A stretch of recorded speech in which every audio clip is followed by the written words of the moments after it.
Hello everyone, I'm Dr. Ashish Reddy, consultant microsurgical andrologist from Asian Andrology, Gachibowli, Hyderabad. నార్మల్గా మనకి fertilisation అంటే ఒకటి యోనిలోకి వీర్యం వెళ్ళిన తర్వాత అది ట్యూబ్స్ వరకు ఎలా వెళ్ళి మీకు ప్రెగ్నెన్సీ ఎలా వస్తుందో దాని గురించి ఎక్స్ప్లెయిన్ చేస్తున్నాను. మొదటిగా స్పర్మ్స్ అనేది ఒకసారి వెజైనా ఎంటర్ అవుతుంది.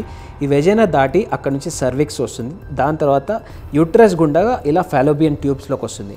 ఫెలోపియన్ ట్యూబ్స్లో నుంచి ఇక్కడ మీకు ఓవరీ అంటే ఎగ్ రిలీజ్ ఇక్కడ నుంచి అవుతుంది. సో ఇవి రెండు, ఈ స్పర్మ్ ఇక్కడ నుంచి ఈ ఎగ్ పై నుంచి వస్తుంది, రెండూ కలిసి ఇక్కడ ఫర్టిలైజ్ అవుతాయి. సో ఎప్పుడైనా కానీ ట్యూబ్లోనే ఫర్టిలైజేషన్ జరుగుతుంది, అంటే రెండు కలిసి మనకి జైగోట్ ఆర్ ఎంబ్రియో ఫార్మేషన్ జరుగుతుంది.